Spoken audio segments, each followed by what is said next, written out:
Vamos a ver el capítulo 4 de Mateo, que es donde nos quedamos. ¿Sí? ¿Se acuerdan que lo último fue el bautizo del Señor Jesús? ¿Sí? Que es lo que último que vimos y ya lo explicamos. Ahora vamos a ver. Es un pasaje muy conocido hasta por el mundo. Entonces tengan ahí sus Biblias en el capítulo 4. Una pregunta a los que les gusta profundizar, a los grandes mentes de aquí, a los teólogos, ¿no? Hermana Marta. Estaba con la mirada abajo y así como diciendo, ¿Cristo era capaz de pecar? ¿Sí o no? Y piénselo bien antes de contestar, pues si contesta mal se va a ir al infierno. ¿Cristo era capaz de pecar o no? En su humanidad. En su humanidad dice Yosimar, no sé, a ver, ¿qué dice la teóloga? ¿Él no podía pecar? Ya tenemos dos que van para el cielo. ¿Ustedes qué creen? Andrea, ¿qué crees? ¿Jesús podía pecar o no podía pecar? Pecado que podía diferente. Podía ser una cosa y pecaba. Son dos cosas diferentes, exactamente. Son dos cosas diferentes. Si querías, sí, dice la hermana. Nos aventamos una herejía tremenda aquí. No, sí, todo el infierno. Entonces, ¿podía o no podía, pues? A ver, el teólogo ahí, reciente pastorando. Jesús podía ser tentado, pero el hecho de si puede pecar o no puede atentar contra su naturaleza divina. Por lo tanto, uno podría argumentar que la naturaleza humana pudiese haber pecado, pero hubiese estado en contra de su naturaleza divina. Es como preguntar si Dios puede pecar, y al decir que Dios no puede pecar le quita el ser todopoderoso, claro que no, porque atenta a su naturaleza. Bueno, otra pregunta, ¿Jesús era tentable o no? ¿Sí? Sí, o sea, sí sentía tentación con algunas cosas. ¿Sí? Como humano. ¿Sí? Ok, es correcto. Lo que dijeron es correcto. Es lo que vamos a explicar un poco con eso. Por eso dice el Mesías probado. De hecho, la doctrina central de esto, que no la vamos a explicar, pero está inmersa en lo que vamos a ver, que es lo que explicó Tony y Yosimar, es la impecabilidad. ¿Lo dije bien, fuera? La impecabilidad de Cristo. ¿Qué quiere decir? Que Cristo era impecable, no pecó. A eso se refiere, ¿verdad? Pero era tentable Jesús. ¿Pudo ser tentado? Sí, la respuesta es eso, ¿no? Te lo digo porque hay unos teólogos dicen que Cristo era impecable y otros dicen que no pecó, pero que sí era capaz de pecar. Aún los teólogos se pueden dividir, ¿ok? Bueno, vamos a tratar de explicarlo. Mateo 4:1, mira lo que dice. Ojalá.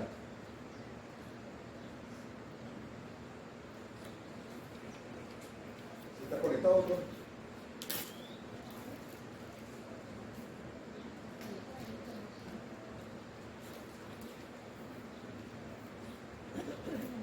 Creo que la pila.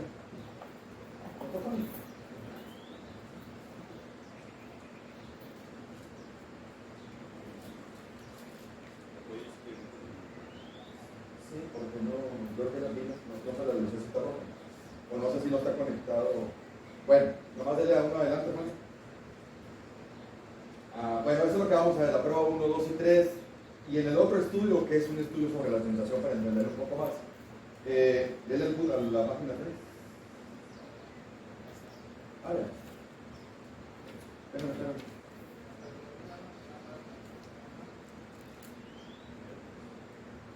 Esa es la 3. ¿La verdad? Dice Mateo, Jesús fue. Sí, es que aquí no veo bien. ¿Cuál es el problema? No dale para mí. Bueno, el versículo 1 dice: entonces Jesús fue llevado por el Espíritu al desierto para ser tentado por el diablo. Así dice, ¿va? La palabra entonces, ¿qué significa? Es una confusión gramaticalmente hablando. ¿Qué significa una confusión como la palabra entonces? Lucas, que habla del mismo pasaje, no la usa. ¿Qué significa? ¿Qué creen que significa? Tiene cierta importancia. ¿Qué significa? Consecuencia de, y es una secuencia, está hablando secuencialmente, es como decir, después del bautismo, entonces, esto sucedió. Entonces es cronológico. Mateo sí es cronológico con lo que nos está platicando. Lucas no. De hecho, Lucas invierte una de las pruebas. Mateo las dice en la forma en cómo sucedieron. Eso es importante, ¿no? Entonces, es correcto lo que dice Luis, y también para hablar de secuencia, ¿no? Dice que después del bautismo, que fue glorioso, donde el Padre habló, dijo, hey, yo estoy complacido con él, ¿ok? Inmediatamente después, ¿qué sucede? Entonces Jesús fue llevado por el Espíritu al desierto. Y esa palabrita llevado, en griego, es como, hay una acción que se hace en mí, pero yo soy pasivo. Yo no realizo la acción, sino que soy pasivo, soy inducido. Entonces, básicamente, lo que quiere decir es que Jesús se sometió a la acción del Espíritu Santo de inducirlo y llevarlo al desierto. Eso es lo que quiere decir. ¿Sí? Gramaticalmente hablando, ¿no? Entonces, que Jesús se sometió. De hecho, esa palabra, llevado, es la misma que usaron cuando Jesús fue, ya ves que el niño a los 8 semanas, era circuncidado y era llevado al templo. Esa palabrita llevado, obviamente un niño, un bebé de 8 meses, no se va a oponer, no va a decir, no, yo no quiero que me circunciden. No, pues es llevado. O sea, es la misma palabra, ¿verdad? O como cuando una barca es llevada por el viento. ¿Me explico? La acción del viento y la barca se somete, se deja llevar por el viento. Es básicamente la misma palabrita. ¿Ok? Bueno, fue llevado por Dios al desierto, ¿para qué? Ser tentado, ser probado y por el diablo. Qué tremendo es eso, ¿no? ¿Por qué Dios permitiría que su hijo fuera llevado al desierto para ser probado para ser tentado más bien por el diablo? ¿No es malo eso? No es malo. ¿Por qué Dios Padre permitiría eso? ¿Por qué le haría a su propio hijo eso? ¿Mande? ¿Cuál propósito sería ese, Luis?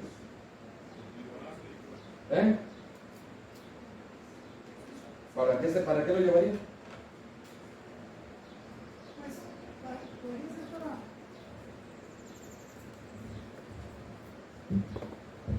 Podría ser para nosotros ver esa evidencia, porque si pensamos, escuché que dice Luis, para probarlo, pero igual no lo podía probar. O sea, aunque lo probaba 1000 veces, eso no iba a caer.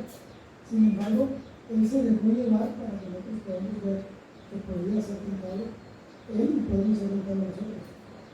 Ok, en ese sentido a lo mejor sí es probado para que demuestre que él es el Mesías. En ese sentido es probado, ¿verdad? Y tentado por el diablo, pero probado por Dios. Puede ser, ¿verdad? Entonces dice que Jesús fue llevado por el Espíritu al desierto para ser tentado por el diablo. Ahora, ¿cuándo vino el diablo a tentarlo? Dice que estuvo, ¿qué? 40 días y 40 noches ayunando. ¿Cuándo vino? O sea, no fue el primer día. ¿Por qué no lo buscó en el primer día? ¿Por qué lo buscó en el 40º día? ¿Cómo que estaba más fuerte? Al principio. Pero al final entonces estaba. ¿Alguno de ustedes ha ayunado? Yo trato de ayunar 24 horas, no seguidas, 3 veces a la semana. O sea, ayuno 24 horas, y a la mitad de la semana 24 horas, y al final de la semana 24 horas. Y es horrible. Yo sufro un montón. Y son 3 días separados, 40 días consecutivos. ¿Sí? ¿Saben lo que es eso? Yo no tengo idea del sufrimiento que da. Ajá. Ahora, los teólogos argumentan que ese momento para Jesús humanamente era el límite. ¿Sí? Que humanamente hablando, Jesús estaba a punto de morir en su humanidad. Y es cuando el diablo justamente aprovecha que está justamente al límite, y por eso al final sí es ayudado por el Espíritu Santo para salir de ese tipo de estado tan difícil en el que estaba, pero humanamente hablando. Sí, es correcto. Muchos políticos o personas activistas practican la huelga de hambre. Ni uno ha llegado a los 40 días y se enferman, los meten al hospital o los canalizan, porque eso es extremo, es extremo. Entonces, aparte en el desierto, no había nadie. Esto lo registra por revelación inspirada, Mateo, ¿no? Pero no había nadie con Jesús. Jesús estaba solo. No había ningún ser humano, no había nadie en el desierto. Y el desierto de ahí es un área como de 25 kilómetros por 35 kilómetros. Es un área enorme, inhóspita, árida, hay roca. Es horrible. Bueno, ahí andaba solo Jesús durante más de un mes. 40 días y 40 noches ahí solo. ¿Sí? ¿Has pensado? ¿Nunca te has quedado solo? Además, un fin de semana solo queda. Que no haya ni que platicar contigo mismo. Nomás para, de hecho no crece nada. Dice, aquí traigo una nota dice al principio, para darnos una idea de lo que se siente ese tipo de prueba que estaba pasando física, el Señor Jesús dice, al principio habrá irritabilidad, después se puede tener somnolencia, mareos, problemas de baja presión, que se llama hipotensión, y finalmente se puede llegar a tener problemas cardiovasculares y en algún tipo de arritmia. Lo máximo que se supone los científicos o doctores dicen que un ser humano normal puede aguantar son 21 días de ayuno. Obviamente el Señor Jesús está en buenas condiciones, era sano, se alimentaba bien, ¿verdad? Pero él aguantó 40 días. O sea, fue, como dice Tony, al extremo, ¿verdad? Ahora, algunos creen que somos muy fríos nosotros, los que tenemos la posición de la consejería bíblica, que separamos mucho lo espiritual de lo físico, pero hay algunos de ustedes que no nos entienden nuestra posición, pero sí entendemos a ustedes somos que a veces no nos entienden a nosotros. ¿A qué quiero decir con esto? Nosotros sabemos que somos una unidad, físico y lo espiritual. Lo que le sucede al físico sí le afecta a lo espiritual, solamente que no justificamos muchas veces eso. ¿Sí se entiende lo que quiero decir? Entonces lo que le sucede al físico le repercute a lo espiritual.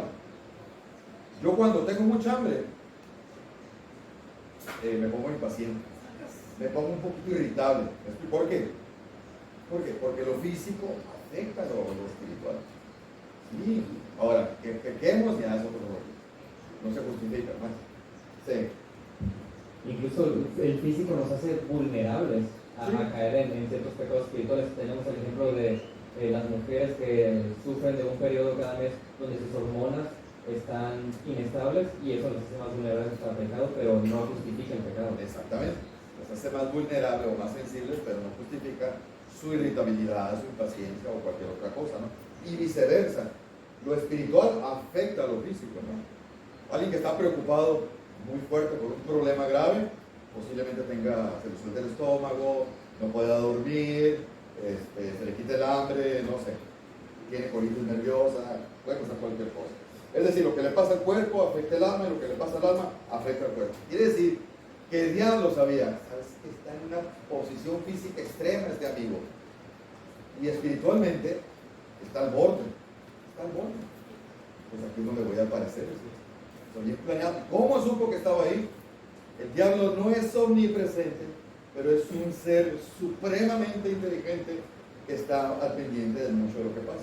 Y acuérdate que tiene una organización muy bien organizada, con escalafones, grados de niveles de diablos, que saben que cada quien tiene una función. ¿Sí me explico? La organización en el mundo, la empresa más organizada que te venga a la mente, que tenga su logística y su organigrama bien establecido, el diablo lo tiene mejor. El diablo tiene una empresa y lo sabe manejar muy bien porque tiene, ¿cuánto, Tony? Unos 10,000 años existiendo y haciéndolo todos los días, imagina. Él sí sabe lo que es. Entonces dijo, Jesús va a una prueba, es el Hijo de Dios, lo busco al final, al 40º día, cuando está físicamente y espiritualmente bien mermado. ¿Me explico? ¿Sí? Para que vean cómo es, porque si eso hace con Jesús, ¿qué crees que va a hacer con nosotros? Y ya sabe que yo soy bien delicadito, y si no como a mis horas, ya mi presión se me sube, ando irritable y estoy propenso para a lo mejor pecar o caer en la impaciencia. Mande. Micrófono, por hermana Marta.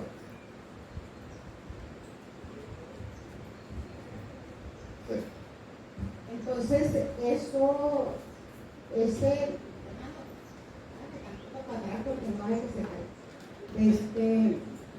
eso que por lo que él mismo permitió a ese extremo de ayuno, como humano, como humano, entonces nada más era como para que, porque en ese momento nadie lo miró, nadie sabía lo que estaba experimentando el Señor, ¿verdad? Entonces quedó registrado en la Escritura, nada más para nosotros, para la iglesia. Sí, para Dios no, para el Padre no tenía que probarlo, esto es para nosotros, Okay. para que verdaderamente es el Mesías, Y él se sometió por puro amor a su por pura iglesia. voluntad, por el Padre y por nosotros. Y Para por que, nosotros. fíjate lo que tuvo que pasar por nosotros. Para que quedara registrado y nosotros pudiéramos ver que sí podemos tener muchas cosas. Exactamente, entonces si el Padre permite que el Hijo pase por esa situación tal y lo tiente Satanás, no hará eso con nosotros. No nos permitirá que estemos en pruebas diversas de diferente manera y que nos tiente Satanás. Claro que sí. Y que podemos ser, que tenemos su ayuda, su gracia para poder salir liberados de todo esto. Ahora, cuidado, muchas veces podemos exaltar mucho a Jesús físicamente, ¿no? Ay, nadie. El sufrimiento que tuvo en la cruz es cierto, lo que le pasó a mi Señor es gravísimo, pero hay gente que ha sufrido más físicamente que Jesús. La historia secular cuenta que algunos murieron aserrados. Eso es peor que la cruz. Pedro murió de cabeza, crucificado, pero antes vio primero morir a su esposa. Eso está peor que lo que pasó al Señor Jesús. ¿Me explica? Pero ellos eran hombres pecadores. no. Digo, los Sí. apóstoles y Jesús no eran No. pecadores. Cuidado con eso, porque Jesús murió como hombre, no Sí. como Dios. Él estaba sufriendo como Como hombre, hombre. no estaba resistiendo como Dios, porque entonces no tendría mérito. No, yo me refiero a los apóstoles No, también, por eso. que murieron por el sufrimiento. No sé, yo creo que no se compara porque pues ellos eran humanos, pues. ¿Y Jesús? Sí, era humano también, pero no tenía pecado. No, eso es a lo que voy. Por eso lo que estoy hablando de la prueba de los 40 días, él lo estaba sufriendo en su humanidad. De hecho, ahí va la prueba ahorita que vamos a decir, cómo es que lo primero que quita, lo de las piedras, que las convierte en pan. ¿Verdad? Jesús en su divinidad humana no tenía hambre, no come, no hay necesidad, pero humanamente él está igual que nosotros. Lo que quieren mostrarnos es que, viste, lo que ustedes sienten, yo lo siento. Yo te entiendo cuando has tenido hambre. Yo te entiendo cuando estás a punto de estar mareado y desmayar. Yo te entiendo lo que es la desesperación. Dice Jesús, yo te entiendo, porque ya lo viví. Yo sé lo que es el dolor físico, me clavaron. Yo sé que es que te castiguen con látigo. Injustamente testigos y que te humillen. Yo sé que es que se burlen de ti por hacer lo correcto. Dice, ya lo viví, dice el Señor Jesús. Por eso soy tu sumo sacerdote. Por eso yo intercedo por ti. A eso me refiero. Entonces, cuidado de mezclar ahí las dos naturalezas, porque pues ahí le restamos. Él no es un superhombre, es un hombre 100% humano. ¿Quién levantó la mano por él? ¿Qué fue? Ahora piensen, nadie más ha hecho lo que Jesús hizo. Nadie más. ¿Sí? ¿Quién? ¿Quién? Que ayunaron 40 días. No hubo nadie. Los van a reprobar en teología, ¿no? Esos que le dan a clase a los niños, los van a reprobar, ¿no? ¿Quién levantó la mano? No, nada más hablando del sufrimiento de Jesús, a veces se puede confundir el sufrimiento físico, pero realmente cuando Él estaba en su momento en el que aparentemente está sufriendo más, donde está clamando al Señor, es algo distinto porque ahí estamos hablando de una separación en alguna manera espiritual que tuvo con Dios cuando estaba cargando con el castigo de los pecados, que es donde estaba haciendo la propiciación básicamente. Entonces, ese era un dolor diferente que nosotros no podemos comprender, porque alguien que estaba siempre con Dios estuvo en un momento separado, alguien que era Dios inexplicablemente se estaba cargando con el pecado. Entonces, no se comprende ese sufrimiento con el físico que tenía. Cuando está hablando de la crucifixión, donde el Señor cita un salmo, lo que estaba hablando es espiritualmente, muchos lo relacionan con físico. Estaba sufriendo tanto físicamente que se sintió abandonado para el Padre. No, es cuando ocurrió la propiciación donde el Señor cargó el castigo que nos correspondía a nosotros durante 3 horas. Y es el único momento, es algo cósmico que nadie nos puede explicar, que hubo separación en la Trinidad, porque la Trinidad no se puede separar, porque es un Dios, pero ahí hubo separación. El Padre no se separó del Hijo por cargar nuestros pecados. ¿Cómo lo explicas? No, ahí los teólogos dicen, pero nomás sé qué pasó esto, pero ¿cómo lo vamos a explicar? No hay manera de explicarlo. Ok, ¿hubo otra persona? ¿No hubo otra persona que vino 40 días? Lo vamos a reprobar. ¿Quién? Daniel ayunaba bastante, pero no 40 días, se cuidaba más. Era nutriólogo, pero. Hubo otro, más acasito, que se subió un cerro y luego bajó con unas cosas bien pesadas. ¿Quién era? Moisés. Acuérdense que estuvo 40 días y 40 noches ayunando con el Señor mientras el Señor hacía como que había mucho trabajo. Yo creo que el Señor se dijo, no, 40 días estuvo Moisés también ayunando. Entonces vemos que humanamente sí es posible, ¿no?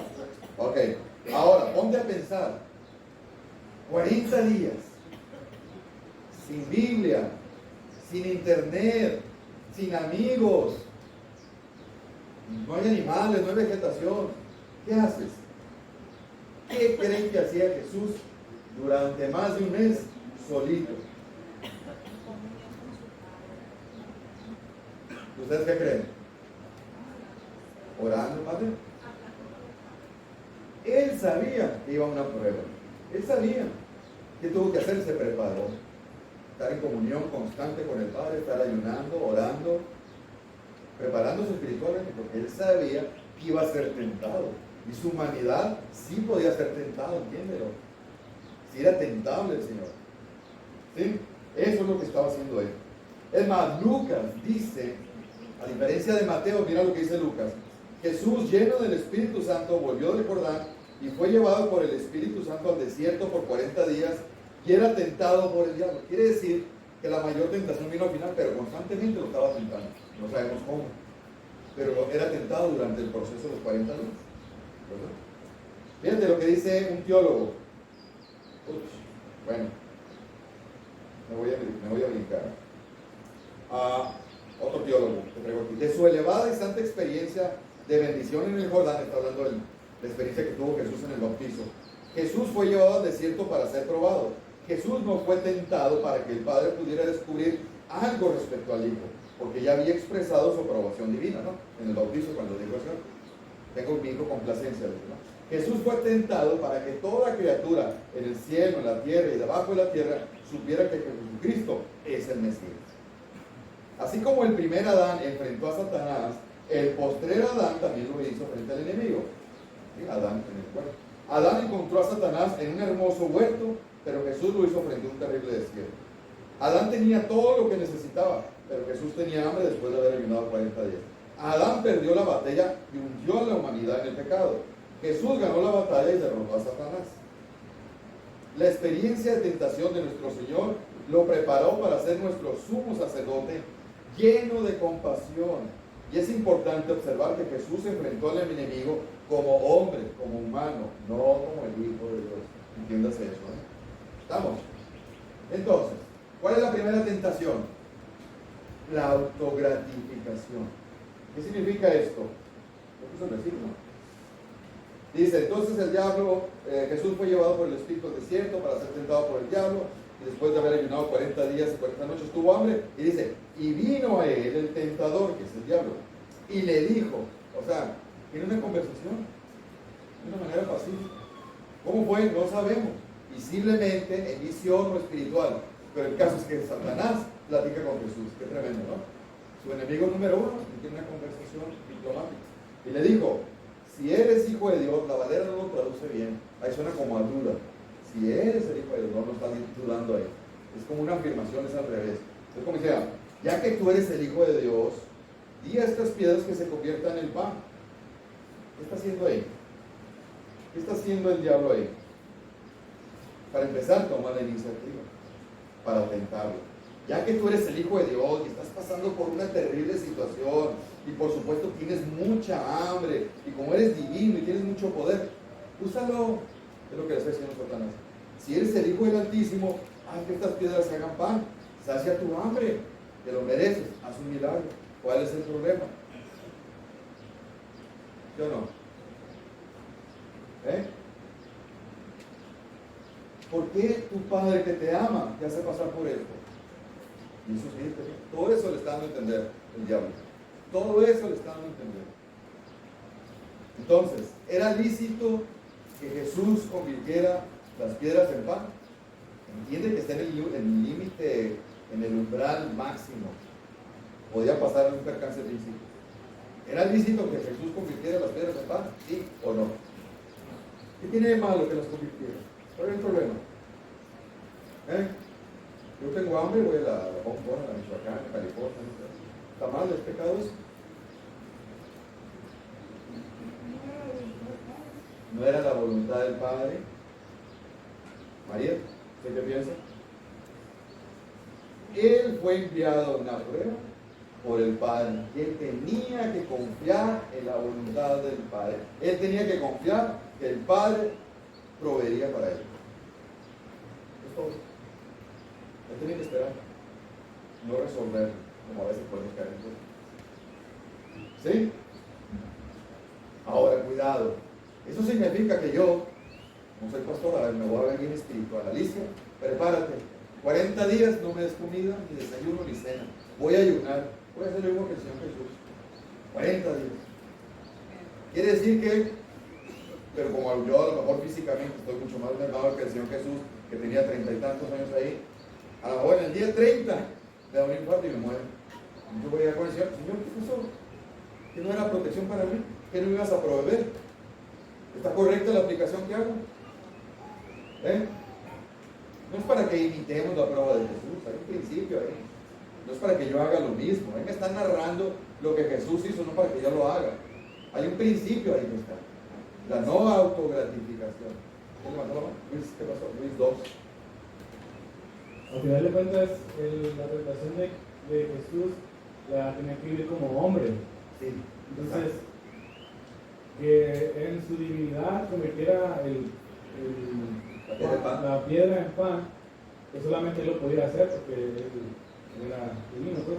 Pero si hacía eso ya no estaba cumpliendo el vivir como un hombre, como uno de nosotros. Exactamente. Entonces la tenía que vivir como uno de nosotros, por lo tanto en ese sentido no le era lícito, aunque él podía hacerlo.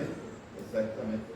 Porque él es el Mesías y él venía a vivir como nosotros. No se vale hacer trampa, pues. Tengo hambre. Pues, un milagro. Y había un propósito eterno entre la divinidad entre el Padre y el Hijo, que así tenía que ser. Sí, claro. Sí, claro. Claramente podemos ver un principio de cómo responder a las pruebas en Jesús, ¿no? Entonces, evidentemente, si él respondía con un milagro, no hubiese un ejemplo a nosotros de cómo resistir a la prueba y cómo responder a ella, pero en cambio, al mostrar él la manera en cómo se hace, es un modelo para nosotros. Exacto. ¿Cómo voy a confiar en él si ni siquiera me entiendo? Cuando estaba a punto de sufrir, el Señor hizo un milagro. Pues qué chiste así. Cualquiera es el Mesías. Si él las hubiera convertido en pan, descalificado como Mesías. Descalificado, fíjate qué grave es. Para que haga el tipo de prueba que Satanás estaba tratando de hacer. Destruir al Mesías por medio de esa prueba tan chiquita. Lo mismo sucede con nosotros. Puede poner pruebas muy chiquitas, ¿sí? Como dice en Corintios Pablo, queda descalificado. Y sabemos que sí podía haberlo hecho, así como multiplicó los peces, los pescados. También podía haber convertido las piedras en pan, pero pues No era había el otro propósito. Exactamente. Entonces, él debía, como dijo Luis, él debía vivir como un verdadero hombre, como un humano. Él debía sufrir las pruebas como un humano, como nosotros. El sentir hambre, el vivir según la limitación que te da este cuerpo, ¿no? Su propio físico, y depender de la provisión del Padre. Como nosotros, pues. Si no, ¿cómo va a ser nuestro sumo sacerdote? ¿Cómo va a interceder por nosotros si no me entiendes? Pero él lo vivió y él sí sabe lo que es. Él sabe lo que es el calor, lo que es la sed, lo que es ese dolor de cabeza tan insoportable que me lleva a pecar en impaciencia o decir malas palabras o querer actuar diferente. Pero él no, él entiende todo eso, Luis. No vemos una conversación entre Dios y Satanás para que Satanás vaya y tiemble al Hijo. Como vimos en Job, donde sí se ve una conversación de Satanás y de Dios. Sin embargo, no está para que nosotros estemos investigando si hay o tal o cual conversación. Cuando estamos nosotros sometidos a una prueba, lo único que nos queda es obedecer y esperar y confiar. O sea, nosotros no somos Cristo como para, pues, no sé, aguantar tanto tiempo quizá una prueba tan difícil. 40 días sin comer, yo no me aguantaría. No aguanto uno. Entonces, Yo veo ahí también que es un llamado a la obediencia, al sometimiento de la voluntad de Dios completamente. Sí, es parte de esto, exactamente. Entonces sí sintió tentación debido a su naturaleza humana, ¿no? Pero no cayó. Luis, yo también lo que veo es que, por ejemplo, Jesús sabía quién lo quería manipular. Sí, claro. O sea, él sabía que el diablo también lo estaba queriendo manipular para que pecara. Entonces, por eso Jesús le contesta, no solo de pan vivirá el hombre, sino de toda palabra que sale de la boca de Dios. Jesús estaba confiando en que su proveedor es el Padre. No iba a hacerle caso al diablo y caer en la manipulación de él para pecar. Por mucha hambre Que tuviera. y por punto culminante donde podría morir, ni a una fíjate. Es como por ejemplo alguien, es un ejemplo que aplicaría aquí. Una mamá, una familia, el esposo se va y abandona a la mamá. La mamá no puede sostener a los hijos, no le dan trabajo, ya buscó trabajo durante muchos días, sus hijos pasan hambre, no hay nadie que le ayude, pues me meto a la prostitución para poder darle de comer a mis hijos. No, te espera. O ¿sabes qué? Robo. No me queda otra más que robar para poder darle de comer, si no van a morir. Te espera. Es lo mismo. La autogratificación. ¿Te fijas? Nosotros no vamos a pasar por esa prueba, lo que te acabo de decir, eso sí es común. Y el día de hoy mucha gente justifica. Pues es que mira, no le quedó otra más que robar o meterse en el oficio más antiguo. No, te esperas a la producción. Y si no provees, porque era la voluntad. ¿Te fijas qué fuerte es? Vale. ¿Qué número hay abajo? También nosotros como humanos podemos tener hambre o podemos tener necesidad en nuestra casa y todo. Sí. Y también nos puede llegar la tentación de agarrar lo que no es nuestro, o que el diablo nos ponga tentaciones fuertes como para suplir la necesidad que estamos teniendo. Sí. Pero ahí es donde tenemos la opción también de pecar o no pecar. Exactamente. Y confiar en el Señor. Esperar en Dios, exactamente. Claro que sí. Ese es el punto, ahí entra. Entonces vemos que el Señor, ¿qué hace? El diablo lo tienta. ¿Qué hace el Señor? ¿Cómo le contesta? Y él respondió y dijo, escrito está. ¿Qué significa escrito está? La Biblia dice, el Señor le cita la autoridad. La Biblia dice que hagamos esto. Entonces él pone preeminencia a las escrituras. Es lo que está haciendo. ¿Qué dice? No solo de pan vivirá el hombre, sino de toda palabra que sale de la boca de Dios. ¿Qué significa este versículo? ¿Está citando algo? ¿Está citando algo? Es una cita del Antiguo Testamento. ¿Sí? Está citando. Si quiere, para entender eso, tengo que ir al Antiguo Testamento y saber qué estaba haciendo. Es Deuteronomio 8:3. Mira lo que dice. Empieza en el 2. Fíjate lo que dice ahí Deuteronomio 8:2. Dice, y te acordarás de todo el camino por donde te ha traído Jehová estos 40 años en el desierto. Te fijas que siempre que la Biblia menciona el número 40 es prueba. 40 días en el ayuno, 40 años en el desierto. Todo lo que es 40 es una prueba. Dice, 40 años en el desierto, ¿y para qué? ¿Para qué los trajo el pueblo israelita durante 40 años en el desierto? Para afligirte, para probarte, para saber qué había en tu corazón.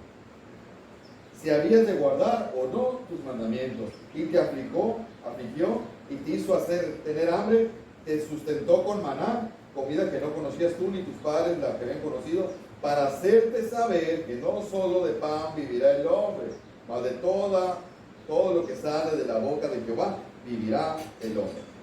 Entonces, ¿cuál es la enseñanza? ¿Qué significa ese pasaje? No solo de pan vivirá el hombre.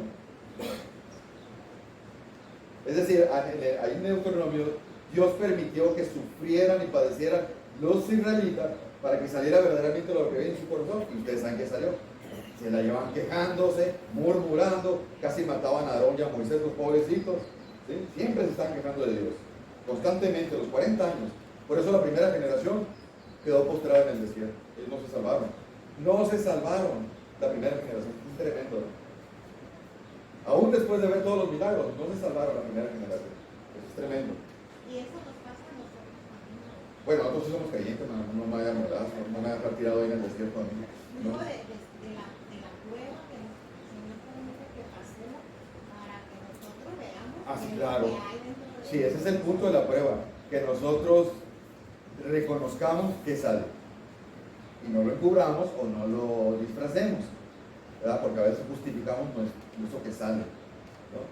No te quise decir eso, Alicia, cuando me lo que ves que no sé, se me salió de acá adentro, de mi maldad, de la abundancia del corazón habla la boca, ¿no? No, es que se me salió sin querer, pero yo no quería ofender. Sí quería, creo que sí. Me explico, pero lo queremos disfrazar. Bueno, entonces, ¿qué pasó?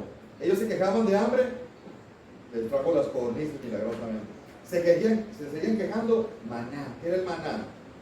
Era un pan celestial, era un milagro. Tenían sed de la peña. Pégale a la peña y va a salir agua. Cuando se golpeaba la peña, salía agua. Era para que entendieran que no se confiaran en lo material, en lo que provee el mundo, sino en todo lo que la palabra de Dios puede hacer. Y la palabra de Dios hizo milagros. Trajo las codornices, les dio agua de una peña. ¿Cómo puede pasar eso? Estaban en un lugar amargo, y con una varita el agua se endulzó, ya lo podían tomar. Entonces confiar en la palabra de Dios, que lo que puede hacer la palabra de Dios puede hacer cualquier cosa. Entonces, aunque yo esté en medio de la prueba y esté a punto de flaquear y no vea la luz al final, la palabra de Dios puede hacer cualquier cosa. Yo voy a esperar en la palabra de Dios, no en lo que yo pueda solucionar. No es que tenga una palanca en el gobierno, mejor le vamos a hacer así, mira. ¿Qué es eso? ¿Qué es eso? Ya caíste en la tentación del diablo, no te diste cuenta. Fíjate. Es más importante el sustento espiritual de la palabra de Dios que el suplir cuestiones físicas. Otro teólogo, David Burr, dice: ¿qué es lo que ha de gobernar nuestros apetitos en la vida? Mis prioridades, mi ministerio, mi plan de acción. He de ser fiel no a las exigencias del hambre, sino a la palabra de Dios. ¿Te fijas? Entonces Jesús nos enseña que debemos saber usar también las escrituras. Él las usó. ¿Cómo se llama esto? Tiene otro nombre. ¿Y qué hace una espada? Es un arma, es una defensiva. El Señor la usó para defenderse, ¿te fijaste? Pero si yo no la conozco, ¿cómo la voy a usar? Pues creo que dice algo ahí, habla algo de que, no me acuerdo bien el versículo, pero hablaba algo, ¿no? ¿De qué hablaba? Pues si no la lees, no vamos a saber usarla, no va a servir de nada la palabra. La palabra no hace milagros si no la conozco, no hace nada la palabra. Es un libro como cualquier otro si yo no la conozco, ¿no? Entonces debemos saber usarla y debemos conocerla. Entonces, darle prioridad a lo físico, la autogratificación, esa es la prueba número 1. Cuando le damos demasiada prioridad a gratificarnos a expensas de someternos a Dios. Las personas que somos muy delicaditas con las inclemencias del clima, ¿no? De repente salgo yo en el carro a dar una vuelta, me pega el sol y ya me doy la cabeza. Me echo muy delicadito, ¿no? Pero una cosa es que te pase, lo sientas, y ya con eso cambia tu día o mi acción es pecaminosa. Cuidado, Jesús no pecó. ¿Me explico?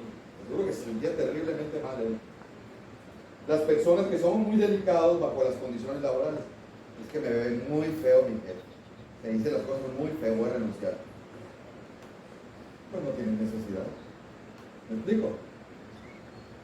Yo trabajé muchos años en el ámbito secular. Creo que todos, tuve muchos jefes, todos me trataron mal, y era muy buen empleado. Muchos me humillaron. Todo lo tuve que soportar porque yo tenía una familia que mantener. Aquí no entra la dignidad. Si Dios me mandó a trabajar y que yo era el proveedor de mi familia, yo tengo que aguantar lo que sea. Lo que sea. Entonces, es que no, es que me habló muy feo. Ups, ya renuncié. Bueno, pues identifícate con lo que está pasando por ti. Las personas que somos muy delicadas con ciertos ministerios y no hacemos ciertas cosas por hacerle caso a lo que mi cuerpo me dice. No, yo no puedo hacer el aseo porque me da urticaria nomás. Ayer hice el aseo y me salió un pollo. Qué delicadito soy, ¿verdad? Se nota que casi no agarro la escoba. Bueno, cuando pasan esas cosas, hay un versículo que a mí me humilla mucho. No sé si lo puse. Jeremías dice: si corriste con los de a pie y te cansaron, ¿cómo vas a contender con los de a caballo? O sea, si esas pruebizas te hacen que te dobles. ¿Qué será cuando venga la prueba grande? Pues si a mí esas cositas me tropiezan, pues creo que no estoy listo todavía, me falta mucha madurez. Cada quien se tiene que dar cuenta, ¿no? Si esas cositas, como hablábamos ayer en el matrimonio del impaciencia, si esas cositas me hacen perder la paciencia, me falta mucho crecimiento. ¿Sí? Entonces, el problema está que en ocasiones yo tengo que confiar en Dios como mi proveedor, ¿verdad? El problema está que muchas veces no me satisface lo que me da. Y buscamos por nuestros propios medios de esfuerzos obtener aquello. Ahorita pasó una F-150 Lobo Platino color perla blanca, preciosa. Preciosa la cosa. Es una obra de ingeniería maravillosa. Y la vi, le dije a la bebida, ahí va mi ídolo, mi broma, mi ídolo. Entonces, una cosa es que a mí me guste y lo anhele, y casi 5 veces a la semana veo videos de Zapica Pierre, si no me gustará. Y otra cosa muy diferente, que yo diga, pues no sé cómo le vamos a hacer, pero vendemos ese carrito feo y nos compramos y nos endeudamos, bueno, con una Lobo. Está mal. A lo mejor lo puedo hacer, me voy a endeudar para siempre, no voy a comer, pero voy a pedir una Lobo. Está mal. ¿Me explico? ¿Se entiende la diferencia? Dios me proveyó ese carrito porque eso es lo que yo necesito, pero aunque yo quiera otra cosa. ¿Sí? ¿Se entiende? Hay ambición sana y hay ambición insana. Las personas que toman un trabajo que no deberían haber aceptado. Hay trabajos que no glorifican a Dios, pero como esto salir de este problemón, ahora agarra esos trabajos, no le hacen. No, hay ciertos trabajos que no voy a agarrar. Ah, no vas a venir los domingos. ¿Y tú crees que ese trabajo te lo envió Dios? Dios permitió que Satanás te tentara con ese trabajo, que es diferente. ¿Crees que tengo mucha necesidad? ¿Y tú crees que Dios te va a contradecir? Que por un lado te dice que te congregues, que no dejes de congregarte, y por el otro te da un trabajo los domingos. Claro que no va a hacer eso Dios. ¿Me explico? ¿Se acuerdan en Ruth? Está como Noemí y su esposo y sus hijos. Hay hambre en Jerusalén y dicen, allá en tierra de los moabitas hay abundancia, vámonos para allá. Se van, se casan y mueren los 3 varones. ¿Qué casualidad? Quedan viudas. Ahí vienen de rechazo. ¿Qué pasó ahí? ¿Sí saben qué pasó? En el tiempo del Antiguo Testamento, en el Antiguo Pacto, Dios, cuando los israelitas se portaban mal, los afligía con hambre. Entonces ellos decían, pues vámonos, aquí está el castigo, vámonos para acá. No, te quedas en el castigo, ahí te quedas a soportar la disciplina. Y a ver, viajaron, murieron los varones. Es que resolverlo por tus propios medios, te quedas a la disciplina. El libro no lo explica, pero se entiende. Muy bien, la prueba 2, rápido porque ya estamos hablando mucho. Protección, la prueba 2, ¿cómo dice? Está raro. Bueno, prueba 2 es la falsa protección. Miren lo que dice Mateo. Entonces el diablo lo llevó a la santa ciudad. Es que está cortado, Tony, está arriba la pantalla. Por razón no me... Bueno, dice el versículo 5. Entonces, otra vez, fíjate, es cronológico. El diablo lo llevó a la santa ciudad y lo puso en el pináculo del templo. La traducción no es muy correcta, ahorita lo explico. Básicamente está el templo y está la muralla, que es muy larga, que recorre ahí Jerusalén. Y hay una parte donde hay un abismo. Entonces la parte más alta de la muralla hasta el abismo son como 150 metros. Bueno, ahí lo agarró el diablo. No sabemos cómo fue, si espiritualmente o físicamente lo agarró y se lo llevó y lo puso ahí a Jesús, ¿sí? Y le dice, si eres, cambia de estrategia, si eres el Hijo de Dios, échate para abajo. Tú eres divino, échate pues, ¿cuál es el problema? Tírate, 200 metros. Pero ahora, como dice en la prueba 1 que hizo Jesús, se defendió con las escrituras, ¿no? ¿Y qué hace Satanás ahora? Le cita las escrituras. ¿Confías mucho en las escrituras? Pues yo te las voy a citar a ver si es cierto. Y le cita, le dice, escrito está, a sus ángeles mandará acerca de ti, y en tus manos te sostendrán para que no tropieces con tu pie en piedra. Mírate, ahí está la palabra, dice que va a mandar a tus ángeles, y antes de que llegues al piso, te va a detener. Ahí dice que no, en un salmo. ¿Cómo la ven ustedes? ¿Cómo la ven? La estrategia de Satanás. ¿Qué opinan de esa prueba? Ok, tú confías en la Biblia. Pues aquí dice que te avientes. Y que de repente los ángeles milagrosamente no van a dejar que te estrelles. ¿Cuál problema? Tírate. Vas a ver que todo el mundo te va a aclamar. Un acto milagroso, sobrenatural. ¿Ven? Si tú no deseas usar tu poder, el Padre lo va a usar por ti. ¿Cuál es el problema? ¿Qué opinan ustedes de esa prueba? Dios te protegerá. ¿Qué creen de la prueba? Bueno, si tú te vas a ese salmo, el Satanás te quitó una frasecita. Esa frasecita se llama que te guarden en todos tus caminos. Sí dice eso. Es el Salmo 91:11. Dice, pues sus ángeles mandarán cerca de ti que te guarden en todos tus caminos y en tus manos te llevarán para que tu pie no tropiece. No habla ese salmo de que te avientes y te va a defender. No, habla de protección continua en tu caminar. Fíjate. Exacto. La idea es que si yo no conozco las escrituras, Satanás las puede distorsionar y yo, oh, es cierto, sí, dice eso. No, por eso hay tantas sectas, por eso hay tanto falso pastor, o mal maestro, por eso hay tan mala doctrina. Porque la gente no conoce las escrituras y lo que de acá le enseñan dice, ah, es cierto, sí dice. No, no dice así. ¿Me explico? Satanás distorsionó las escrituras al propio Cristo, no lo va a hacer conmigo. Claro. ¿Sí? Le quitó una parte del salmo, ¿no? Por ejemplo, y fíjate qué tremendo, había una tradición rabínica, o sea, de los judíos, donde según ellos, fuera de la escritura, según ellos decían, el día que venga el Mesías, cuando se revele, se va a parar en el techo del lugar santo y se va a arrojar del pináculo y va a caer y no le va a pasar nada. Ese será el verdadero Mesías. Ya circulaba una historia de ese tipo. Satanás la conocía y la junta con un versículo sacado de contexto de un salmo y se lo dice a Jesús para tentar. ¿Me explico?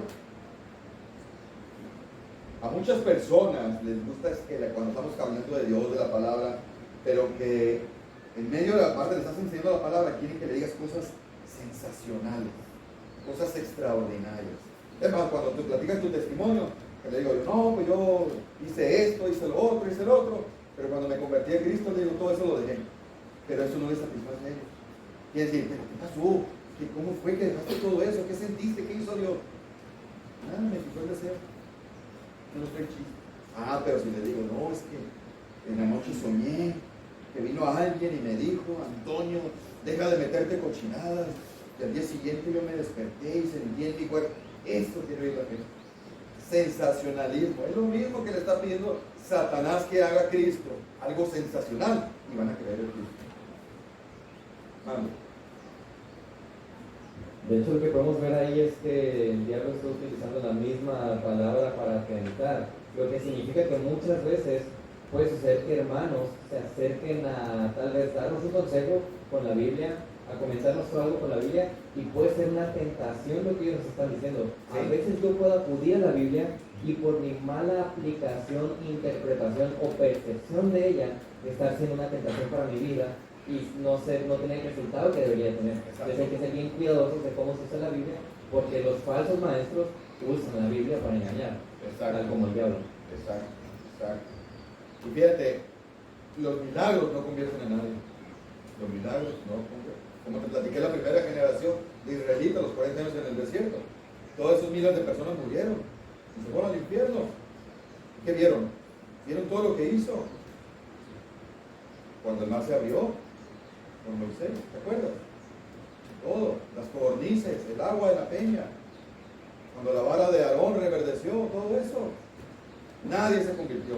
Cuando se abrió la tierra para tragar a toda la familia de Coré, cuando los 250 príncipes se rebelaron, nadie se convirtió por eso. Los milagros no dan fe. Y el problema es que aún los milagros de Jesús, a los que más de 4,000, 5,000 personas que les multiplicó los panes y los peces, ¿Cuántos se convirtieron de esos? Durante 3 años estuvo haciendo milagro. Y cuando ascendió, ¿cuántos estaban ahí? ¿Cuántos estaban en el aposento alto? 120 personas. ¿Dónde estaban los demás? Con tanto milagro que hizo. Cuando sanó a los 10 leprosos, uno se regresó, y era samaritano. Los otros 9 se salvaron, ¿no? ¿Me explico? Los milagros no salen. Es más, cuando alguien pide algo sensacional, milagro o cualquier manifestación, es señal de incredulidad. La gente que tiene fe no pide señales. ¿Sí? Mira, John MacArthur. Demandar una prueba sensacional no es evidencia de fe, sino de duda. Añorar señales visibles, grandes milagros y pruebas dramáticas no es más que una incredulidad enmascarada, dice MacArthur. Estoy de acuerdo con él. Jesús sabía que si hubiera habido alguna audiencia o espectadores, ningún acto milagroso o sensacionalista les hubiera proporcionado fe. Los milagros no proporcionan fe. Los milagros y señales no salvan a nadie. Además, las personas siempre querrían más, una señal más, otra señal más. Ya me enfadó la pasada, ya no me trae chiste, ahora otra nueva. No. Probar a Dios es dudar de Dios. Y dudar de Dios es no confiar en Él. Y no confiar en Él es pecado. ¿Se entendió? Bueno. Entonces, vamos a terminar más con esta prueba, no vamos a quedar pendiente de la tercera. Que dice, vamos a ver. ¿Qué pasó? Está chateando, ¿verdad? Bueno, Mateo 4:7, vean cómo Jesús le responde. Mateo 4:7, Jesús les dijo otra vez, escrito está, no tentarás al Señor tu Dios. ¿Qué está haciendo ahí Jesús otra vez? Citando las escrituras, y citó Deuteronomio 6:16, no tentarás al Señor tu Dios. ¿Sí? Y es una cita del Antiguo Testamento. Bueno, ¿qué podemos extraer de la segunda prueba? Tiene unas aplicaciones interesantes, mira. Básicamente, tírate, Dios te va a proteger. Exponerse innecesariamente, fíjate, esto ya aplica muy bien a nosotros. Exponerse innecesariamente a un peligro para ver cuál sería la reacción del Padre, si estaría con él o no, sabe que ello nada tiene que ver con la confianza humilde, con el cuidado protector prometido por Dios. ¿Entendió? Jesús no necesitaba que se le demostrara que el Padre le amaba y le cuidara. Vivir de una manera imprudente y sin cuidado y luego esperar que Dios nos rescate cuando nos metemos en problemas es abusar de la gracia. ¿Se entendió? O sea, si yo vivo mi vida sin ningún cuidado, ¿cómo esperas que Dios te proteja? Eso es abusar de la gracia de Dios. ¿Sí? Esos que manejan, no voy a decir la velocidad, a 60 kilómetros por hora, un choque ya te mueres. ¿Sabías eso? A 60, el otro día no sé quién le mandé, un maniquí con un supuesto cerebro y el cráneo transparente, y lo ponen cómo se mueve el cerebro en un impacto. Como es gelatina y hay un espacio viscoso, pues el cerebro hace eso. Pero eso después de un golpe se inflama el cerebro. Bueno, a cierta velocidad se deshace el cerebro. No resiste. La gente nos creemos, no. A 60 kilómetros ya te mueres en un choque. Ya te puedes morir en un choque. Más si no traes el cinturón. Bueno, aquellos que les gusta manejar recio, estás violando eso. Tú estás en esa prueba 2. Estás tentando al Señor. Dios no te garantiza ninguna protección para los que están jugando así. Esos temerarios. No hay garantía. Yo de broma siempre les dije, a los 120 kilómetros se baja el Espíritu Santo. Es una broma, pero es una manera de decir eso. Y quítale los 120 antes. Te lo digo así. Esta es una aplicación directa de esta prueba. Yo me lo obtenía y lo veo con dos teólogos, uno de ellos MacArthur, lo mismo opina. Nuestra necedad no es probar la fidelidad de Dios, sino demostrar la nuestra, confiando en Él. Dios espera que corramos riesgos, sí, lo que sea necesario, con el fin de obedecer su voluntad. Cuando arriesgamos nuestro prestigio, nuestro dinero, nuestra vida, nuestra familia o cualquier otra cosa para cumplir el llamado de Dios, podemos descansar confiadamente en su protección y su provisión. ¿Te ves que es diferente? Pero cuando corremos riesgos simplemente para cumplir mi propia ambición, mi propio deseo, mi propio anhelo, o para poner a prueba a Dios, Él no ofrece ninguna garantía de tu protección. ¿Se entendió?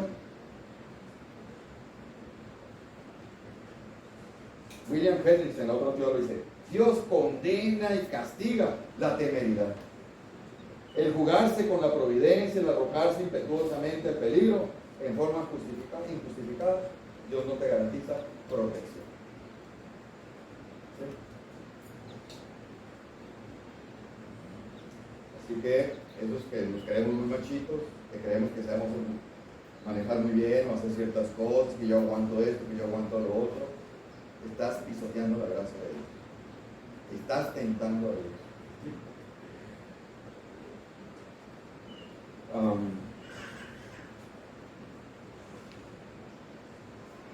Déjenme explicarme.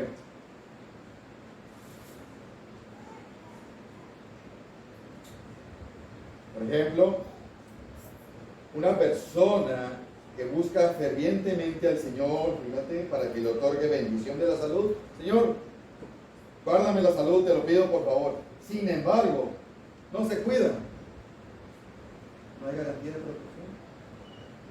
Señor, ayúdame, quiero mantener mi peso, ayúdame a estar sano.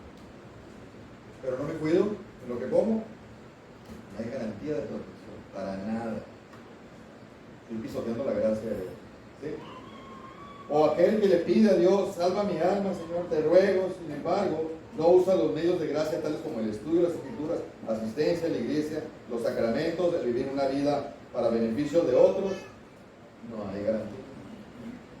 Alguien suplicará al Señor por el bienestar físico y espiritual de mis hijos, pero yo descuido como tutor o como padre. No hay protección, no hay garantía. Es la prueba de hoy. ¿Entendió las aplicaciones? Cuidado con eso que sea.